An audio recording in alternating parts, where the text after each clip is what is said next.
A vitória do Calvário. Mensagem de Watchman Nee. O medo atormenta. A obra consumada do Calvário acaba com o medo da morte, Hebreus 2,14, e o medo do príncipe da morte. Na cruz, Cristo levou seus pecados para que você pudesse apagá-los por meio de seu sangue, quando todos os espíritos malignos de Satanás não podem trazê-los até você e jogá-los em você. O próprio Deus os apagou, dizendo: "Não me lembrarei mais deles." Hebreus 8:12. Essa é a salvação da culpa e penalidade do pecado. Mas é de vital importância que você entenda que, quando Deus apaga o pecado, Ele o apaga com a condição de que você se separe do pecado. Deus não pode apagar aquilo de que você não quer se separar. Quando você sabe que seus pecados foram apagados e você realmente é gerado por Deus pela transmissão de uma nova vida, existem 3 aspectos da vida de vitória através da cruz que você precisa entender. Primeiro, vitória sobre o pecado. O pecador salvo pela morte de Cristo tem o direito de romper com o pecado. Ele pode dizer, no nome do Jesus conquistador: "Nenhum pecado tem o direito de me dominar." Por exemplo, você pode dizer, ao se posicionar em Romanos 6, versículo 6, "Nenhum hábito duvidoso tem o direito de me dominar. Recusa em nome daquele que morreu por mim a ser seu escravo." Como uma alma redimida, você tem o direito de dizer isso, porque na cruz a obra foi feita por você e você deve se apossar de tudo que Cristo obteve para você e apropriar-se disso. Romanos 6, verso 13. A vitória sobre o pecado dessa forma não é nenhuma glória para você, pois não é obtida por meio de sua vontade humana nem de seu poder humano, mas por meio da obra consumada de Cristo na cruz. Ele obteve o perdão dos pecados para você. Ele obteve a vitória para você sobre o pecado e a morte. A cruz solitária, pense nisso. Veja ali o Cordeiro. Como disse Moody, Deus venceu o leão do inferno com um cordeiro morto. Oh, que a Igreja de Cristo se levante no nome de Jesus Cristo, seu Redentor, e se recuse a ser escrava do pecado ou de Satanás. A Igreja deve se levantar em nome de Cristo, declarando que todas as obras do diabo contra ela, 1 João 3, verso 8, podem ser destruídas porque Cristo se manifestou para destruí-las. Apropriemo-nos do fato da vitória no Calvário e da verdade de que Satanás é um inimigo vencido. Cristo conquistou no Calvário. Quando você se posiciona em Romanos 6, reconhecendo a velha vida crucificada, seu espírito se une a Cristo, unido ao Senhor, um só espírito. Você não está indo sozinho contra um grande e terrível inimigo espiritual. Seu espírito, unido ao Senhor, é um espírito com Ele. Cristo é o conquistador, e você está unido em um espírito com o conquistador. Não é que Deus lhe dê a vitória sozinho. Ele lhe dá a vitória por você estar unido em espírito ao vencedor. Maior é aquele que está em vós do que aquele que está no mundo. 1 João 4:4. Então vamos nos acovardar e tremer diante do inimigo quando estivermos unidos ao conquistador, unidos ao vencedor, unidos em um só espírito. Mas você não conhece essa união até que chegue ao Calvário e permaneça firme no fato da velha vida de Adão crucificado com Cristo, porque a velha vida atrapalha e pode fazer alguma luta que é inútil contra o inimigo, mas dá a ele terreno e poder sobre você. Portanto, a velha vida de Adão deve ser considerada crucificada, porque é material para Satanás. E se a velha vida não for mantida na posição de morte a cada momento, é o material em que Satanás coloca seus dardos inflamados. Satanás tem plenos direitos sobre toda a velha criação. Ele conhece aquela parte da velha vida em você que não está crucificada e direciona todos os seus dardos inflamados para esse local. Esses dardos têm um pouco de fogo do inferno em sua ponta, Tiago 3, verso 6, e quando entram em você, queimam e ardem, e fazem você arder. Sempre que você vir uma inflamação em um cristão, poderá saber de onde vem. É da velha vida incendiada pelo inferno. Filho de Deus, você se inflama e diz coisas que não deveria dizer? Você exibe coisas cruéis incendiadas por Satanás?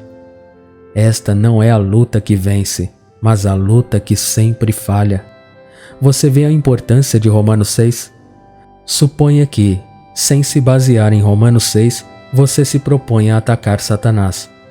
Como ele riria?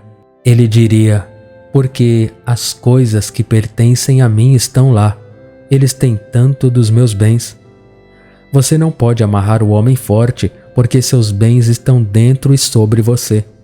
Portanto, você deve se posicionar no Calvário, reconhecendo a velha vida crucificada momento a momento, para que o fogo do inferno não se prenda a você e incendeie a roda da natureza.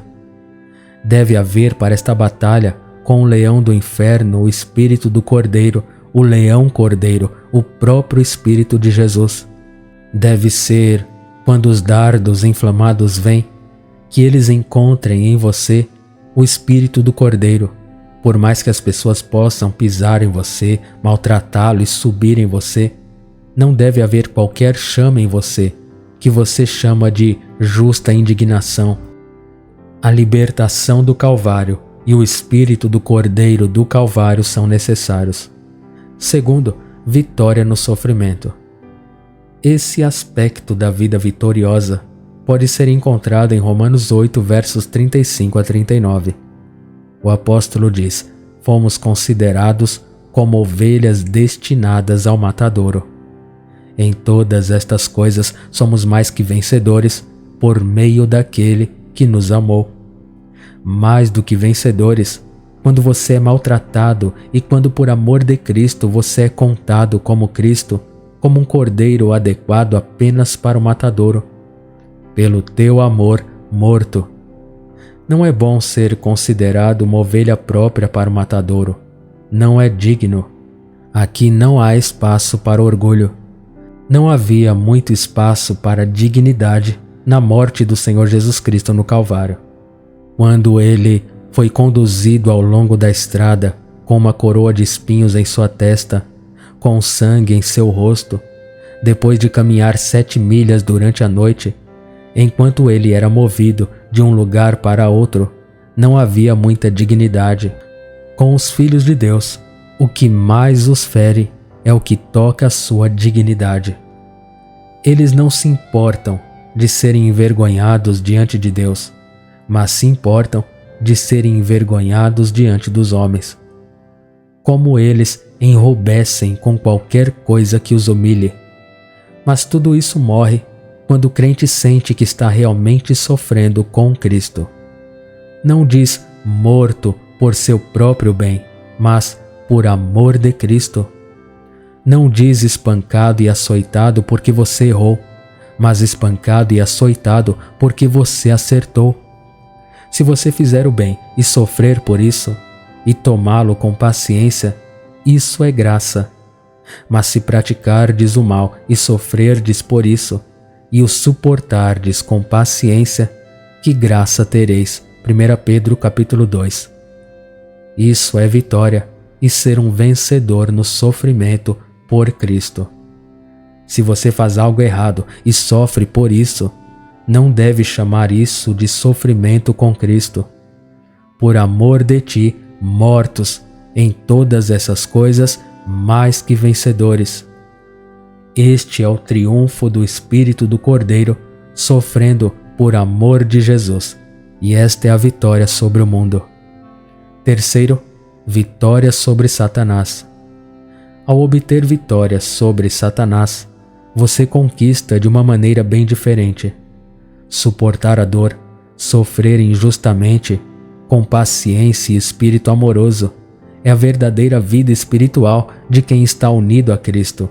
na atitude para com seres humanos que são a causa visível e imediata de seu sofrimento, mas isso não deve ser a atitude para com o diabo. Você não tem que ser um cordeiro para o diabo. Seja um cordeiro para o povo, seja paciente com eles, ame-o, seja mais que vencedor, mostrando-lhe o espírito do cordeiro. Mas ao mesmo tempo, você deve tomar uma atitude de resistência contra o diabo, de acordo com 1 Pedro 5, versículos 8 e 9 e Tiago 4 e 7. Existem, portanto, 3 aspectos da vida vitoriosa. Primeiro, o aspecto em relação ao pecado, Romanos 6, mortos de fato para o pecado. Segundo, o aspecto para com o povo, mais que vencedor quando te matam. E terceiro, o aspecto para o diabo, resista ao diabo no nome de Jesus Cristo nosso Senhor. Efésios 6 descreve este último aspecto da vida vitoriosa em resistência ao inimigo. Quando o Senhor Jesus era o cordeiro para os homens, ele era um leão para o diabo. É-nos dito que ele sacudiu de si os principados e potestades e os expôs à vergonha, e o que era derrota aos olhos dos homens era vitória aos olhos de Deus. O que era vergonha aos olhos dos homens era glória aos olhos de Deus. Para Satanás e todas as suas hostes perversas, Cristo era um leão, o leão de Judá. Em Efésios 6, vemos algo da batalha do Espírito, a vida do leão contra os poderes das trevas. Aqui vemos o soldado com o espírito do soldado, doravante seja forte. Do lado humano, Cristo foi crucificado por fraqueza, mas ele era forte, mais forte que o homem forte. Seu nome é chamado forte, quando mais forte do que ele vier sobre ele. Portanto, o nome de Cristo é mais forte do que ele. Ele é mais forte que o homem forte, o homem valente. Portanto, para o crente que está em Cristo e enfrenta as alas de Satanás, a mensagem é: seja forte. Agora, você não deve falar de fraqueza. Você pode ser fraco em sua humanidade e em si mesmo, mas deve ser forte no Senhor. Um dos artifícios do diabo é fazer com que os filhos de Deus aceitem a fraqueza por causa da fraqueza da cruz, segundo aos Coríntios 13, versos 13 e 4. Mas esse é o lado humano em relação aos homens. Na esfera espiritual, a palavra estimulante é: seja forte. Do lado terreno, eu me gabarei da minha fraqueza, disse Paulo, mas ao enfrentar o inimigo, seja forte. De agora em diante, seja forte. Não diz tente ser forte, diz seja forte. Quando Deus diz ser, Ele dá o poder de ser. Ele disse haja luz e houve luz. Portanto, sempre que Deus lhe disser seja fulano de tal, diga amém, eu sou fulano de tal, ou seja, assim seja. Deus fala a palavra, você se apropria dela, e ela se torna um fato quando você a pratica. Deus faz isso. Então Deus diz, seja forte. Se você diz, Deus me diz para ser forte, e portanto, sou forte para sua força, então a força entra. O diabo conhece as leis da esfera espiritual e sussurra, oh, você se sente mal hoje, e você diz, eu sou mal, eu estou mal. Mas Deus diz, seja forte. Então você diz, pela fé em Deus, eu sou forte. Satanás sussurra, você vai desmoronar. E você diz, acho que vou desmoronar. E você se vê realmente para baixo. Esta é a lei na esfera espiritual, mas poucos de nós entendem o poder das palavras nessa esfera. Deixe o fraco dizer, eu sou forte, seja forte. Em você?